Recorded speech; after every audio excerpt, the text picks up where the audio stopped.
eu chamo a sua atenção para a leitura da palavra de Deus que leremos no Evangelho de Jesus Cristo, segundo escreveu João. O texto que eu vou usar está em João 14, versículo 16 e 17. Eu vou fazer a leitura na Nova Almeida Atualizada. Disse Jesus: e eu pedirei ao Pai, e Ele lhes dará outro Consolador, a fim de que esteja com vocês para sempre. É o Espírito da verdade, que o mundo não pode receber, porque não o vê, nem o conhece. Vocês o conhecem, porque Ele habita com vocês e estará em vocês. Feche seus olhos. Se você pode, se você não está dirigindo, se você pode fechar, feche seus olhos, vamos orar. Pai, nós, Deus, estamos aqui nessa noite, ó Deus, por Tua graça, Deus, por Tua misericórdia, somente, Pai. Ó Deus, o desejo do nosso coração é que o Senhor seja exaltado, seja honrado, seja glorificado, e que o Senhor faça aquilo, Pai, que o Senhor quiser, Pai. A Tua boa vontade é sempre o melhor para nós. O desejo do nosso coração é que tenhamos sensibilidade para ouvir a voz do Teu Espírito, Pai. No nome santo de Jesus nós oramos. Em nome de Jesus. Bem, há um tempo atrás, eu preguei aqui uma mensagem e falei sobre a obra do Espírito Santo na salvação. Hoje eu quero falar sobre a obra do Espírito Santo na santificação. Olha, a primeira obra é o Espírito Santo quem nos santifica. Sim. O que o Espírito Santo faz habitando em nós? Ele nos santifica, Ele nos purifica, Ele nos dirige, Ele leva-nos a uma vida santa, a uma vida reta diante de Deus, libertando-nos a cada dia do pecado, do domínio do pecado, e nos levando até o Deus santo e bendito a quem nós servimos e amamos. Olha, por falar de santificação, o que é santificação e o que não é santificação? Primeiro eu quero falar o que não é santificação, que muitas pessoas usam para falar de santificação e na verdade não é santificação. Primeira, a santificação não é perfeição. Não é perfeição. Então, santificação não é viver sem pecado. 1 João, capítulo 1, versículo 7, diz assim: se andarmos na luz, como Ele na luz está, e aqui se tratando de Deus, nós temos comunhão uns com os outros, e o sangue de Jesus Cristo, seu Filho, nos purifica de todo pecado. Isso é glorioso, poder ser lavado pelo sangue de Jesus. Olha, então ser santo não quer dizer que nós nunca vamos pecar, nunca mais vamos errar, mas uma coisa é certa: aquele que nasceu de novo, aquele que teve a sua vida transformada pelo poder da palavra de Deus, pelo poder do Evangelho, esse nunca mais viverá de maneira que a vida dele seja levada somente para o pecado. Não. Ele desejará agradar ao Deus bendito e santo. Ele desejará viver para Deus. Essa é a diferença. Sabe, não é viver sem pecar, mas é não pecar para amar a Deus. E aí nós muitas vezes querendo acertar, ainda assim nós erramos, nós falhamos. Mas nós temos garantia, sabe, da promessa, a garantia da promessa que todas as vezes que nós pecarmos, nós temos um advogado, sabe, perante o Pai. Um advogado que é Jesus Cristo, que intercede por nós e é um sumo sacerdote capaz de purificar o nosso pecado. Nós pecamos ainda, mas não vivemos mais no pecado. Olha, tem uma diferença. Pecar é uma coisa, agora viver no pecado é outra. Para analisar, vou pegar a minha vida como exemplo. Eu antes vivia no pecado, antes de ter, a minha vida transformada por Jesus. Eu vivia no pecado. Eu não sabia nem quando eu não tinha pecado, porque eu vivia sempre no pecado. Agora, depois que eu fui alcançado pela graça de Deus, aquilo que era regra na minha vida, que era pecar, virou exceção. Então hoje, em Cristo Jesus, eu peco. Sim, eu sou um miserável pecador, mas eu sou um pecador que está em direção a Deus, a cada dia caminhando para a santidade de Deus, e o desejo do meu coração é agradar o Senhor que me resgatou das trevas e me trouxe para a sua maravilhosa luz. Essa é a vida de todo aquele que nasceu de novo. Olha, se você vive no pecado, você precisa nascer de novo, para ter os seus pecados perdoados, para que você então caminhe na santidade de Deus. O desejo principal de um cristão que nasceu de novo é exaltar a Deus, é glorificar a Deus. Deus nos chamou para a santificação. Segundo, santificação não é e não tem nada a ver com usos e costumes. Para analisar. Ao contrário do que muitos pensam, ser santo não é guardar um monte de regras. Não é você se enclausurar fechado num lugar como num mosteiro e não ter vida normal para manter a sua santidade. Muito pelo contrário.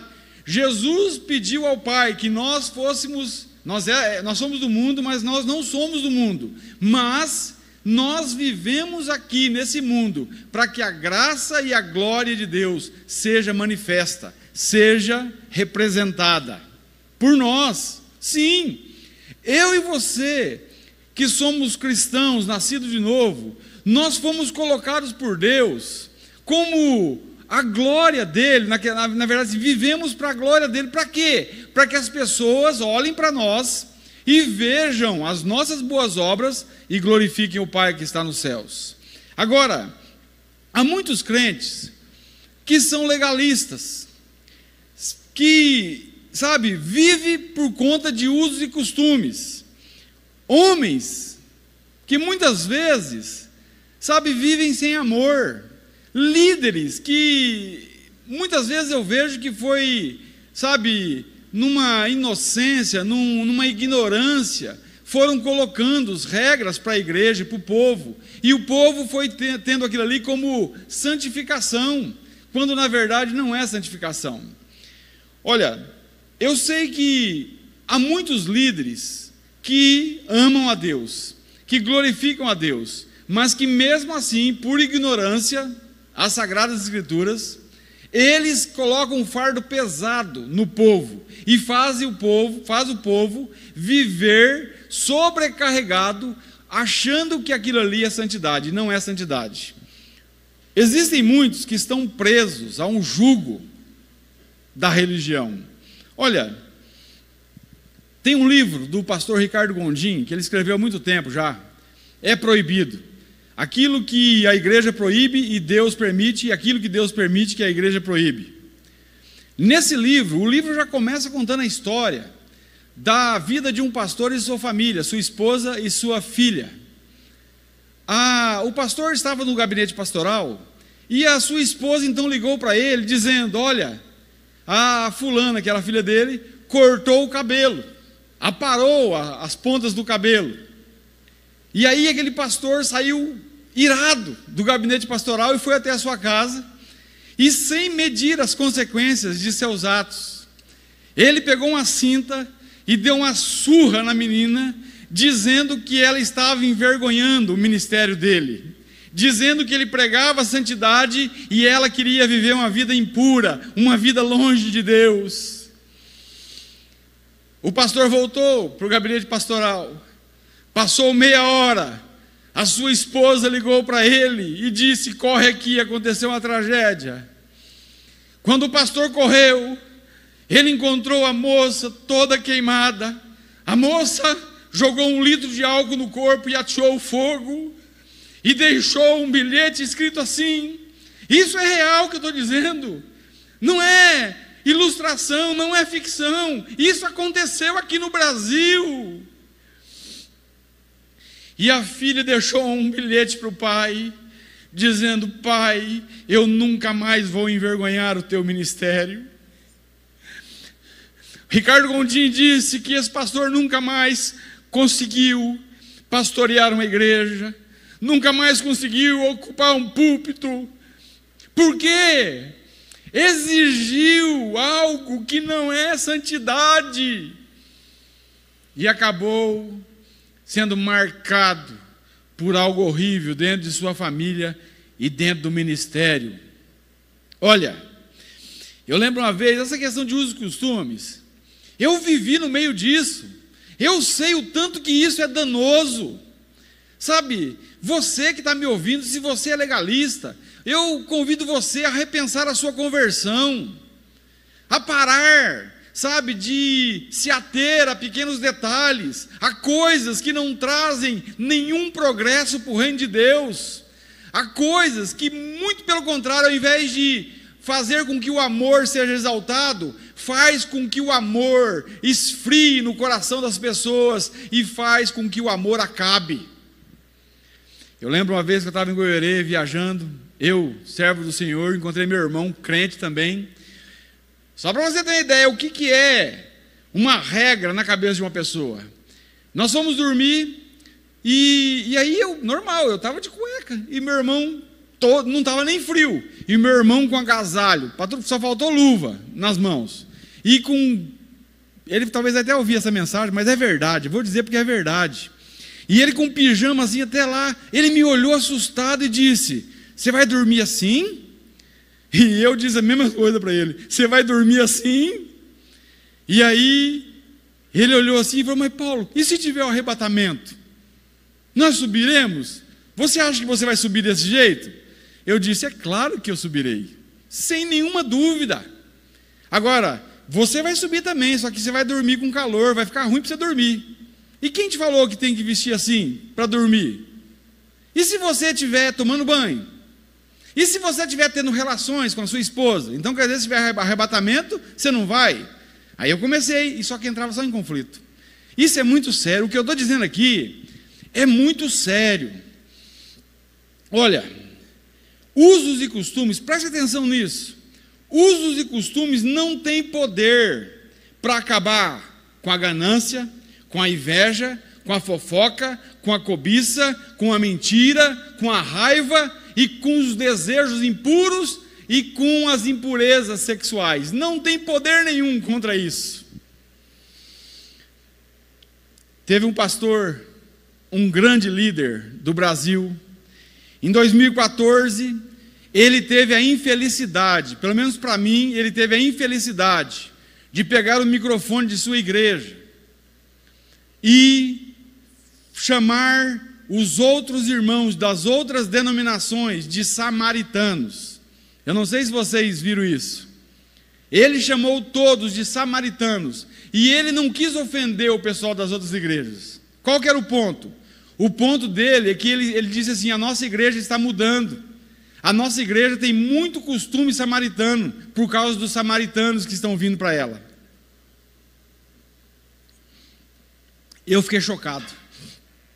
E eu escrevi uma mensagem, eu vou ler, para você entender como isso é sério. Chamando outros de samaritanos. Um pastor famoso apareceu falando de sua igreja, que sua igreja está mudando, que está errando, que está cheia de costumes dos samaritanos. E os samaritanos aqui, segundo ele, são de outras denominações. Ele foi insensato, pernicioso e falacioso em suas comparações. Mostrou um exclusivismo sectarista, extremista e um orgulho denominacional. Coisas que não são da luz e muito menos propriedades do sal. É lamentável ver e ouvir um assunto desses assim julgado. Olham para o exterior e se esquece que Jesus falou dos sepulcros caiados. Muitos estão presos a doutrinas de uma denominação, não entendem a graça, não compreendem a santificação. Querem agradar a Deus na força do próprio braço, vivem cheios de regras, isso eu faço, isso eu não faço. Isso pode, isso não pode. Bigode pode, cavanhaque não pode. Saia pode, calça não pode. Cabelo comprido pode, cabelo curto não pode. É cheio de pode, não pode. E por aí vai, fazendo e ensinando coisas de pouco valor, que não tem poder para libertar o homem, mas tem o poder para tirar o amor. Onde estão escritas essas besteiras? De onde tiram essas pataquadas? De uma coisa eu tenho certeza, não estão nas escrituras sagradas.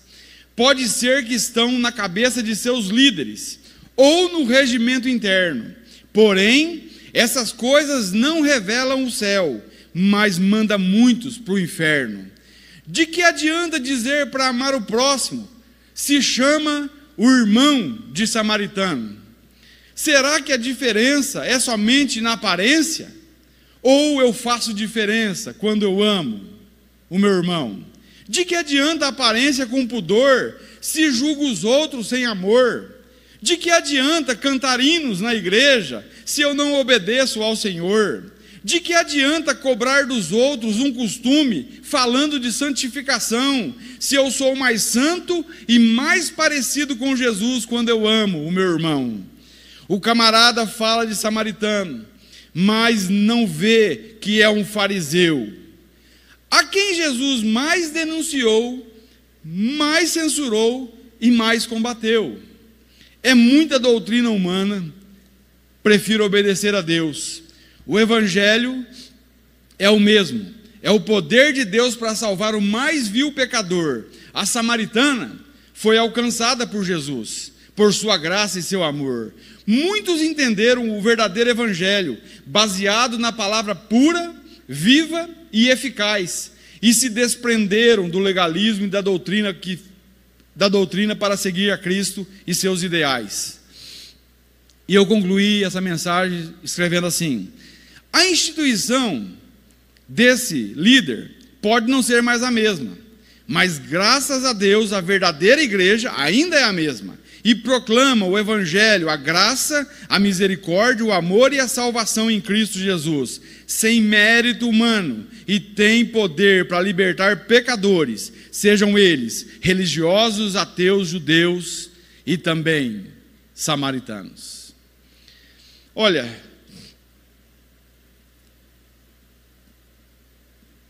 por que eu digo tudo isso? Eu já vi muita gente sofrendo, muita gente cheia de Deus, sendo taxado, sabe, de impuro por causa disso. O apóstolo Paulo deixou escrito em sua carta aos Colossenses, capítulo 2, versículo 23, olha só o que Paulo diz: essas regras têm de fato aparência de piedade, de sabedoria, com sua pretensa religiosidade, falsa humildade e severidade com o corpo, mas não tem valor algum para refrear os impulsos da carne. Não tem. É a mesma coisa que quando você compra uma maçã. Quando você vai comer uma maçã, você vai na mais bonita, né? E aí você quebra, porque por dentro está podre. É assim. Muitas vezes, sepulcro caiado. Cara, Jesus falar que os caras eram sepulcro caiado era um sepulcro que eles passavam cal, e estava bonitinho, branquinho, belezinha ali, ó, mas por dentro, podre. É o que Jesus falava dos fariseus. Jesus falava assim, ó: olha, vocês coam um mosquito, um mosquitinho, sabe, porque é impuro, e não pode comer um mosquitinho, vocês têm que coar ele, mas vocês se esquecem que vocês estão engolindo um camelo. Outra coisa, terceiro, santificação não são manifestações carismáticas. O povo, sabe, eles acabam sendo enganados facilmente quando tem muito piseiro gospel, né? Você pode ver que tem uns vídeos aí, os caras estão cheios de Espírito Santo, aí ó, cheio de santidade. Quem disse? A igreja de Corinto, eles tinham todos os dons, e Paulo, quando vai falar com eles, Paulo diz assim: vocês são carnais, eu não pude falar com vocês como a espirituais, porque vocês são carnais. Olha só, na igreja de Corinto, quando tinha a ceia do Senhor, era uma bagunça a ceia, não tinha ordem, não tinha reverência. Você acha que nós temos problemas hoje em dia? Isso é antigo, lá atrás tinha também. É só olhar para a igreja de Corinto. Na igreja de Corinto, tinha um camarada lá que estava catando a madrasta, e os irmãos não faziam nada, deixava. Olha, eles toleravam pecado,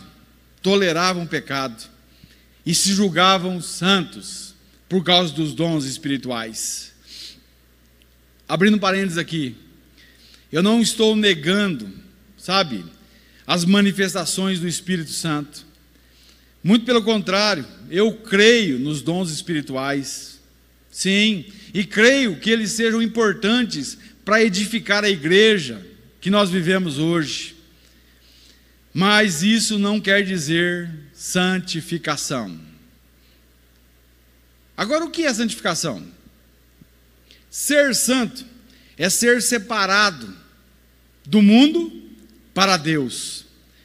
Santificação é um processo que acontece na vida daquele que nasceu de novo, começa no novo nascimento, e é um processo gradativo, cada dia mais em direção à luz e à santidade de Deus. Isso é glorioso. O Augusto Nicodemos, reverendo Augusto Nicodemos, peguei aqui o que ele fala sobre santificação, que é bíblico. Santificação é um processo gradual, no qual Deus atua no coração, olha, daquele que já foi regenerado, e progressivamente, através dos sofrimentos e provações, e experiências e ensino da palavra e dos meios da graça, vai ensinando a pessoa a dominar as tentações, as suas paixões, as tendências de seu coração pecaminoso, e a viver tendo Cristo como modelo.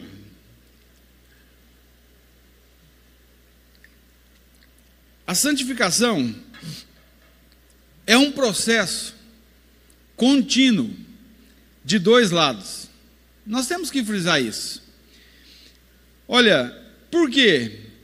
De um lado, nós temos a mortificação da nossa carne, e de outro lado, nós temos o revestimento do Espírito Santo, nos tornando um novo homem, formado em Cristo Jesus. Em Efésios 4, o apóstolo Paulo vai ilustrar dizendo que nós precisamos nos despir do velho homem e nos revestir do novo homem que é Cristo. Isso é santificação. Esses dois lados, para analisar, eles não se anulam, eles não se contradizem, mas caminham juntos e se completam na mais perfeita harmonia. As duas, olha, isso é glorioso. Agora, esses dois lados, ele fala da ação de Deus e da ação do homem. Agora, nós não podemos ser extremados. Olha, em tudo na vida, ir para os extremos é complicado, não é saudável. Os extremos sempre são prejudiciais, em muitos casos. Há duas posições extremadas que eu e você devemos evitar. Primeira, alguns acham que a santificação vem pelo seu esforço próprio, vem por pagar o preço. Não tem esse ditado aí? Eu estou pagando o preço para ir morar no céu. Rapaz, eu estou pagando o preço não, Jesus pagou já a dívida inteira para ir para o céu. Esses, muitas vezes, são legalistas, cheios de justiça própria, são aqueles que cobram do outro, e distorcem muitas vezes a graça de Deus. A segunda posição extremo, Outros acham que a santificação é uma obra operada tão somente por Deus e que não há nenhuma ação do homem. Dois extremos. Agora, esses aqui que acham isso, que é só de Deus que vem a santificação, muitas vezes vivem numa irresponsabilidade e falta de diligência, de esforço na conduta cristã. Não crescem, são imaturos. Por quê? Vou deitar na rede e Deus vai fazer o processo de santificação na minha vida. Não é assim não, filho. Não é assim não. Santificação exige esforço da parte humana, exige diligência, exige renúncia. Sim, exige muito de nós. Nós precisamos ser equilibrados nessa questão. Em sua carta aos Filipenses, Paulo, ele escreve sobre o equilíbrio que deve existir nessa questão de santificação. Você pode ver Filipenses 3, Filipenses 2, versículo 12 e 13. Paulo diz assim, operai a vossa salvação. Quer dizer, põe em prática, põe em ação a sua salvação, com temor e tremor. Aqui é a parte do homem, o lado humano. Agora olha só, porque Deus é o que opera em vós, tanto o querer como o efetuar, segundo a sua boa vontade. Aqui é o lado divino.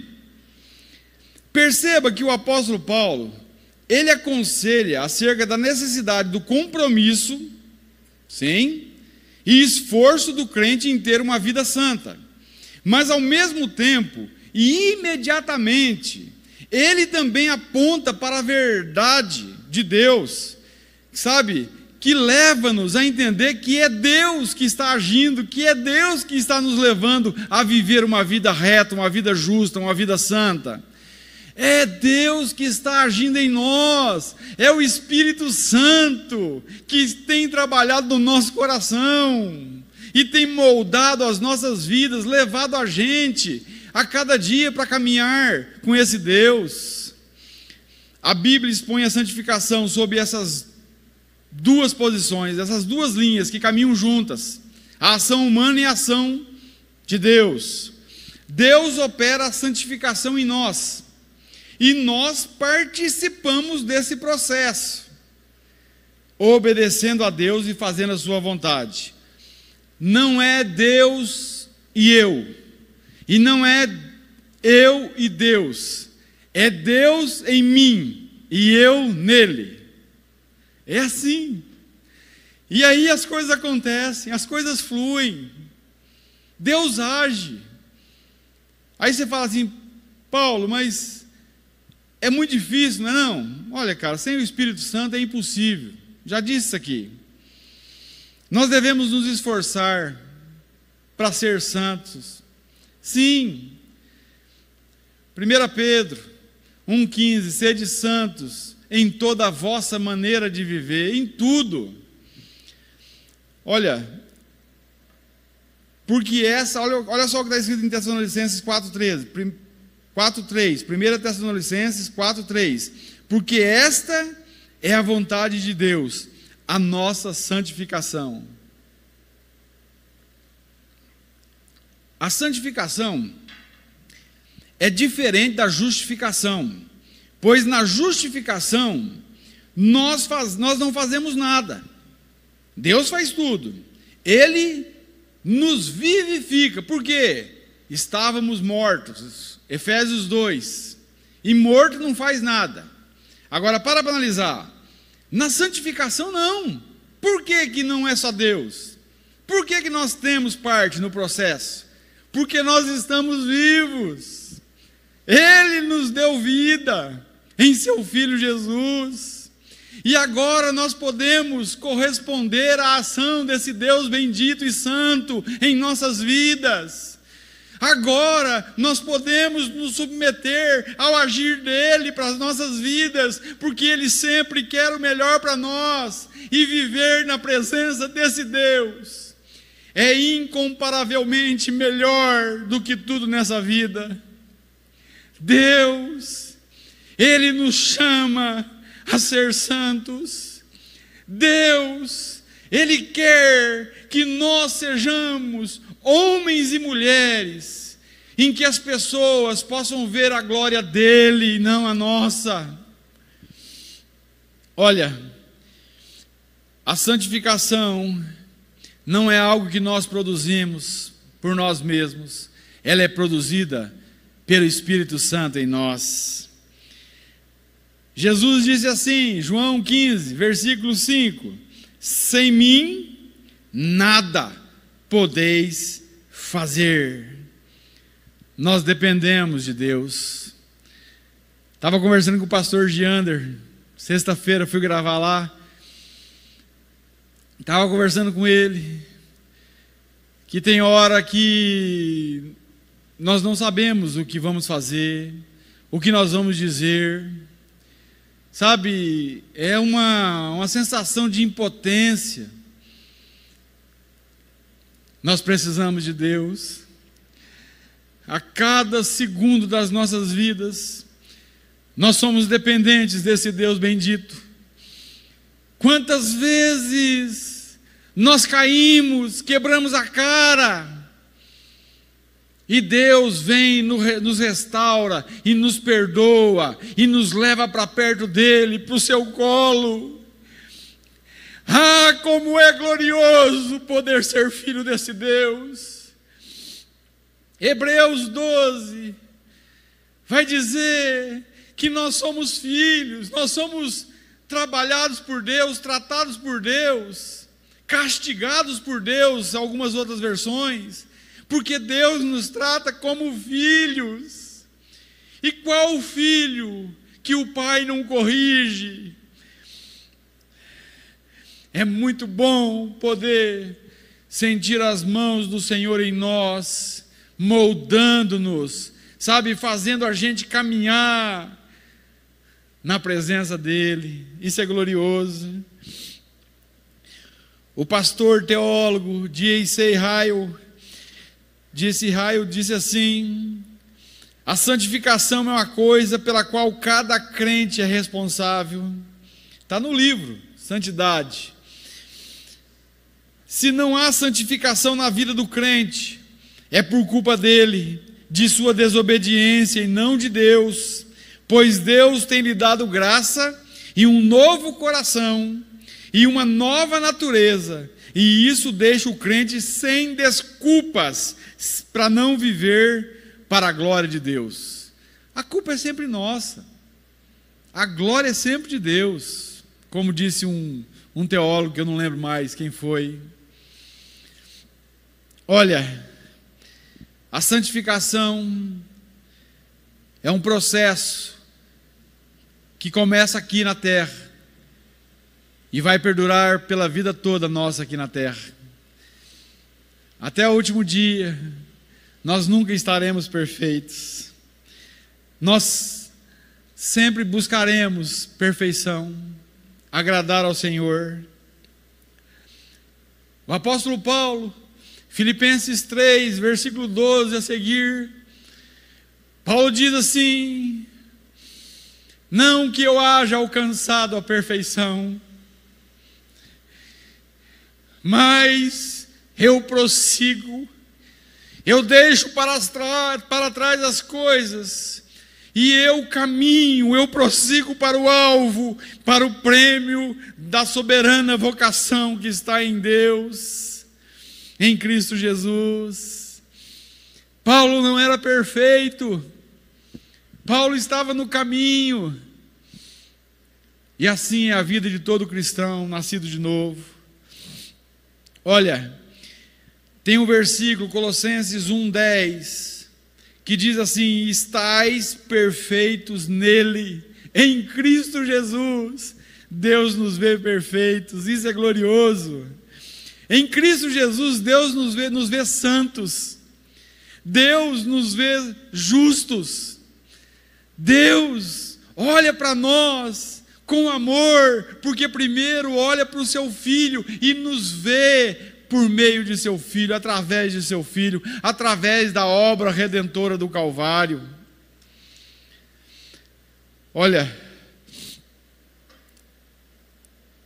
a diferença entre um pecador que nunca se converteu e um pecador que caminha para a santidade de Deus.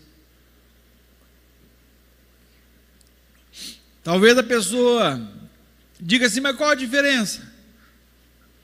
O povo lá na igreja tem um monte de hipócrita. Cabe mais um. O povo é pecador. Aqui é uma comunidade de pecadores que desejam ardentemente adorar e bendizer ao Deus Santo que nos alcançou naquela cruz e que nos perdoou e que tem purificado os nossos pecados a cada dia. Aqui é lugar para você. Se você julga a igreja, uma vez nós estávamos pregando o evangelho na Praça Anchieta, e eu fui pregar para um jovem que estava sentado no banco. Eu sentei e eu perguntei para ele, você sabe que você é um pecador, né? Rapaz, eu nunca esperava que aquele jovem fosse responder a pergunta com outra pergunta. Ele olhou para mim e disse, sim, mas e você, não é? Cara, eu dei um frio na barriga assim. Falei, meu Deus do céu, e agora? Eu fiquei meio sem chão, cara. Eu tentei, na hora assim, eu busquei o que falar para aquele jovem.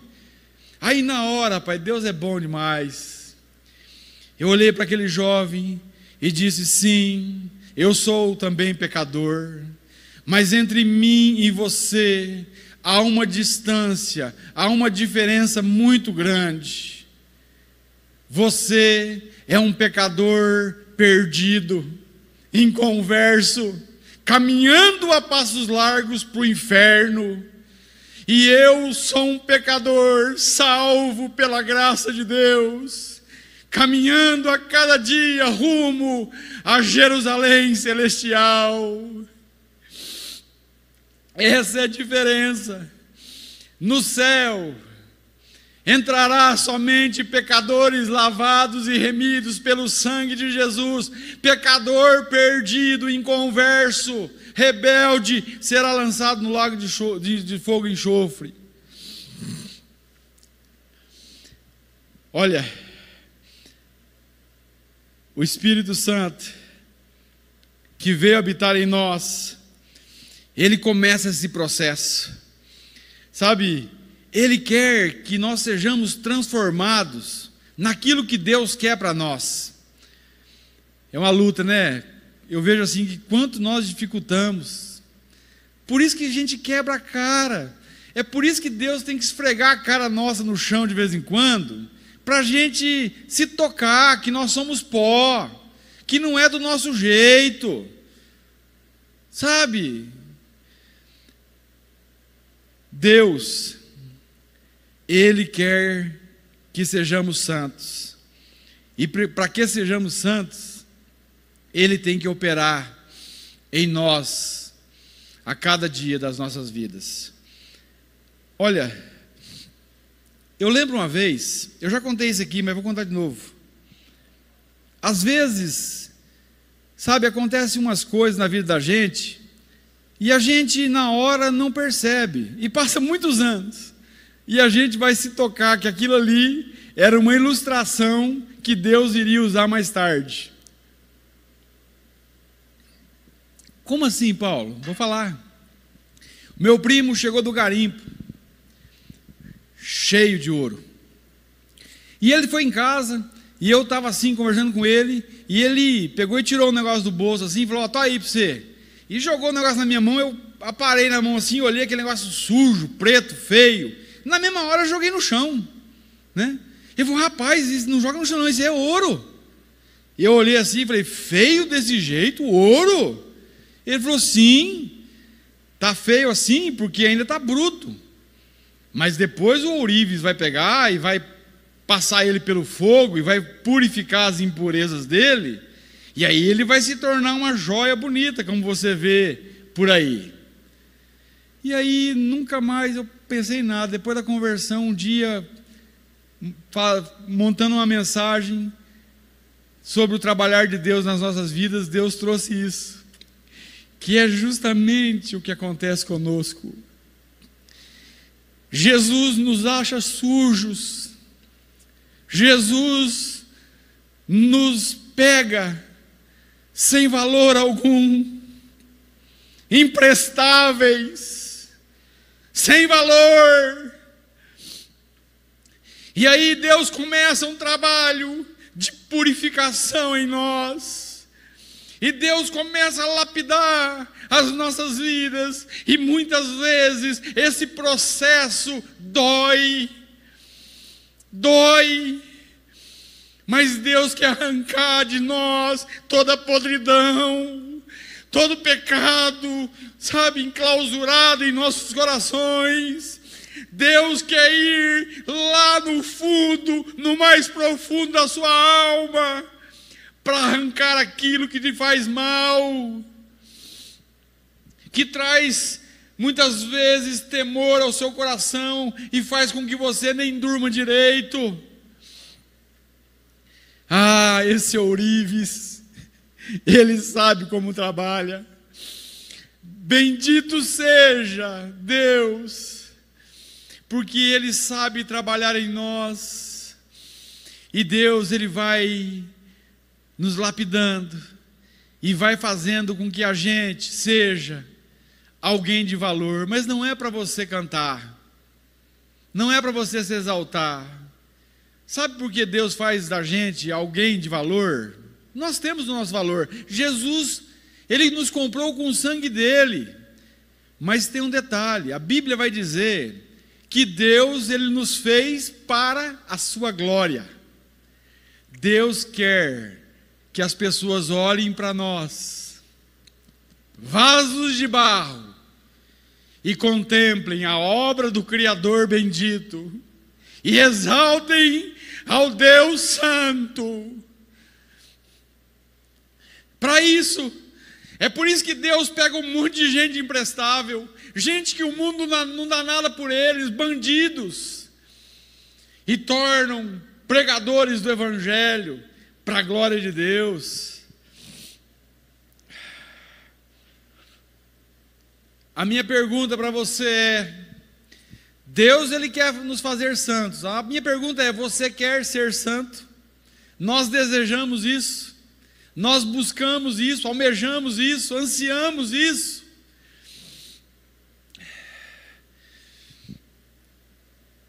A segunda obra é o Espírito Santo que produz o caráter de Cristo em nós. Em Gálatas 5:22 está escrito: mas o fruto do Espírito é amor, alegria, paz, longanimidade, bondade, benignidade, mansidão e domínio próprio. Contra essas coisas não há lei. Os que pertencem a Cristo Jesus crucificaram a carne com suas paixões e os seus desejos. Se vivemos pelo Espírito, andemos também pelo Espírito, disse o apóstolo Paulo. Nós temos que entender uma coisa: nós só conseguimos andar no Espírito por causa do amor de Deus que foi derramado em nossos corações. Romanos 5, versículo 5, parte B, diz que o amor de Deus foi derramado em nossos corações pelo Espírito Santo que Ele nos tem dado. Então não tem motivo de gloriar, é pelo fruto do Espírito. Essas virtudes aqui, frutos do Espírito, vêm de Deus, não vêm de nós. Porém Deus, Ele quer que nós sejamos a cada dia trabalhados para que essas virtudes sejam manifestas nas nossas vidas, para que a glória seja dele. É sempre para Ele. Olha, talvez você diga: Paulo, mas essas coisas que você citou é impossível. Amor, alegria, não é toda hora que você está assim. Olha, nós dependemos de Deus. Não queira fazer na sua força, não queira. Tem gente que fala assim: ah, mas eu preciso melhorar muito. Eu concordo. num certo aspecto. Mas, na verdade, mais do que melhorar, nós precisamos morrer para nós mesmos. Morrer para o nosso egoísmo, morrer para as nossas vontades, morrer para os nossos prazeres. O Arthur W. Pink disse assim: não há maneira pela qual por nós mesmos possamos gerar santificação. Nossa santificação é Cristo. Não há maneira pela qual possamos ser bons. Nossa bondade é Cristo. Não há maneira pela qual possamos ser santos. Nossa santidade é Cristo. É Ele formado em nós. Jesus disse assim, João 15: permaneçam em mim e eu permanecerei em vocês, pois assim como um fruto, se não estiver na videira, como um ramo não pode produzir frutos se não estiver na videira, vocês também não poderão produzir frutos, a menos que permaneçam em mim, pois sem mim, vocês não podem fazer coisa alguma. Santificação é um processo onde a vida de Cristo, ela é aplicada em nós, pela ação do Espírito Santo, que habita em nós. E Paulo vai ilustrar isso muito bem. Nossa, o tempo voa. Paulo, ele diz assim em Efésios 4, versículo 17, a seguir: assim eu lhes digo, e no Senhor insisto, que não vivam mais como os gentios, como os pagãos, que vivem na futilidade dos seus pensamentos. Eles estão obscurecidos no entendimento e separados da vida de Deus, por causa da ignorância em que estão, devido ao endurecimento dos seus corações. Tendo perdido toda a sensibilidade, eles se entregaram à depravação, cometendo com avidez toda espécie de impureza. Todavia, não foi assim que vocês aprenderam de Cristo. De fato, vocês ouviram falar dele, e nele vocês foram ensinados de acordo com a verdade que está em Jesus. Quanto à antiga maneira de viver, olha só, vocês foram ensinados a despir-se do velho homem, que se corrompe por desejos enganosos, serem renovados no modo de pensar, e a revestir-se do novo homem, criado para ser semelhante a Deus em justiça e em santidade. Olha a santidade aí. Provenientes da verdade. Portanto, cada um de vocês deve abandonar a mentira e falar a verdade com o seu próximo, ao seu próximo, pois todos somos membros de um mesmo corpo. Quando vocês ficarem irados, não pequem. Apaziguem a sua ira antes que o sol se ponha, e não deem lugar ao diabo. O que furtava, não furte mais. Antes trabalhe, fazendo algo de útil com as mãos, para que tenha o que repartir com o que estiver em necessidade. Nenhuma palavra torpe, palavrão, saia da boca de vocês, mas apenas a que for útil para edificar os outros, conforme a necessidade, olha só, para que conceda graça aos que a ouvem. Não entristeçam o Espírito Santo de Deus, com o qual vocês foram selados para o dia da redenção. Livrem-se de toda amargura, indignação e ira, gritaria e calúnia, bem como de toda maldade. Sejam bondosos e compassivos uns para com os outros, perdoando-se mutuamente, assim como Deus perdoou vocês em Cristo Jesus. A minha pergunta é: estamos vivendo assim?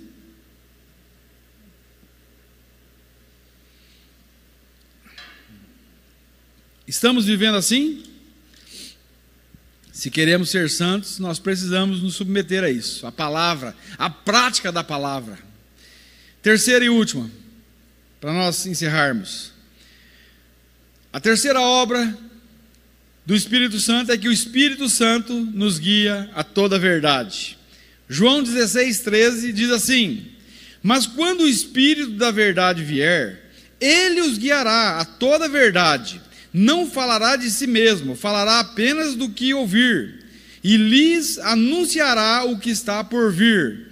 O Espírito Santo é o grande mestre, o nosso grande professor.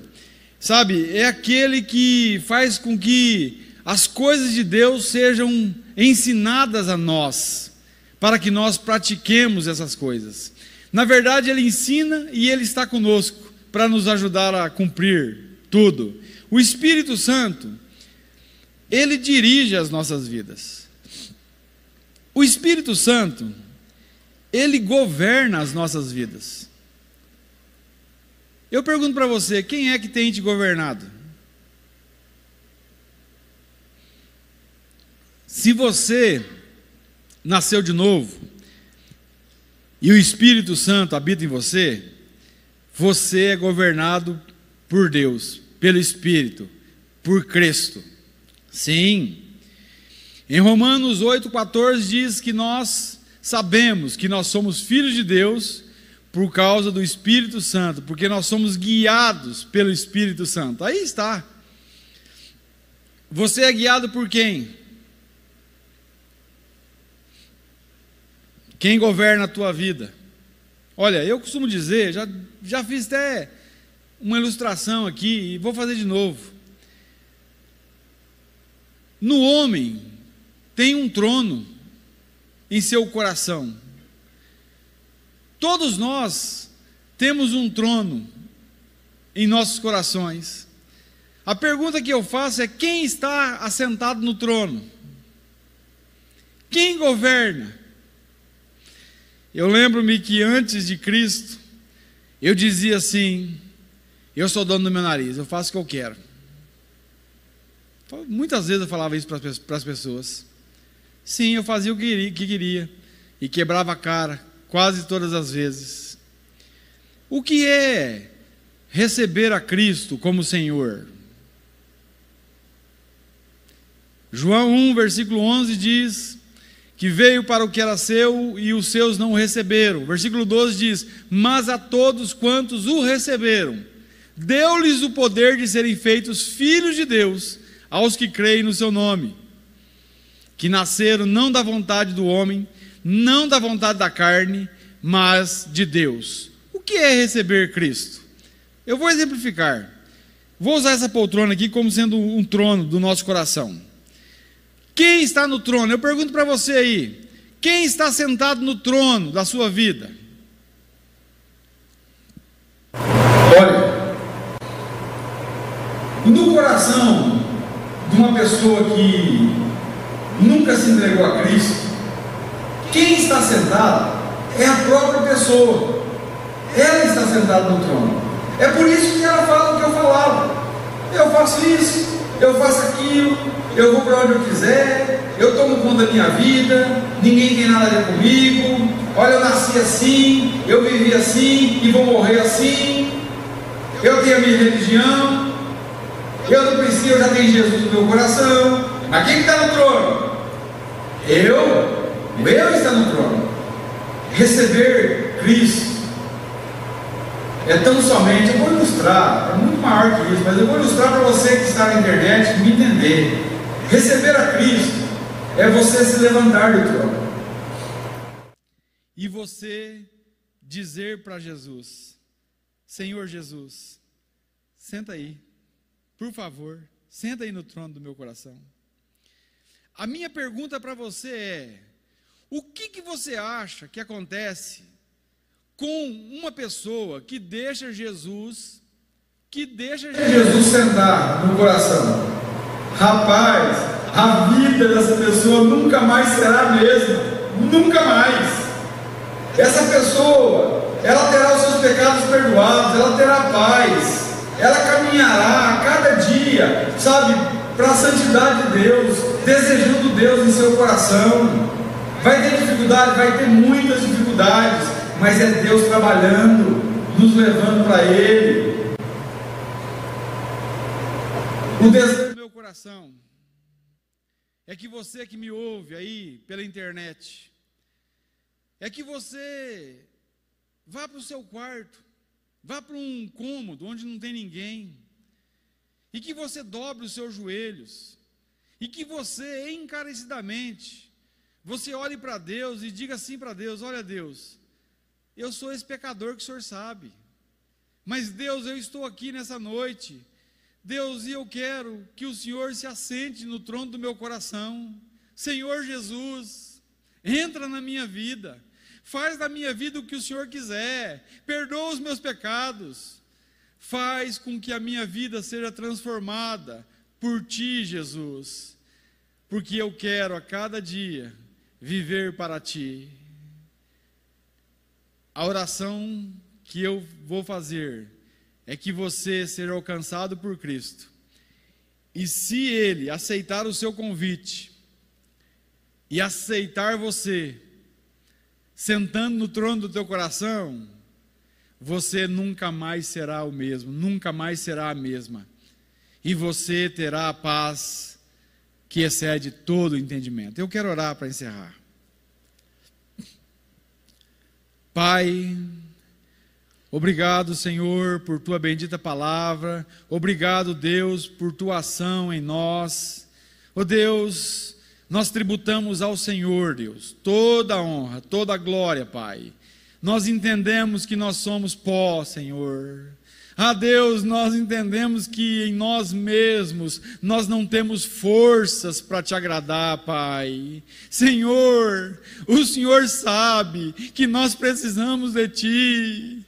Oh, Espírito Santo, invade a nossa alma. Traz vida onde muita coisa já morreu. Leva-nos aos pés de Cristo. E, Senhor Jesus, alcança cada pessoa que vai a Ti, Senhor, humilhado, ó Deus, com o coração quebrantado, e que o Senhor possa salvar essa pessoa, e o Senhor possa transformá-la e dar-lhe vida eterna no Senhor.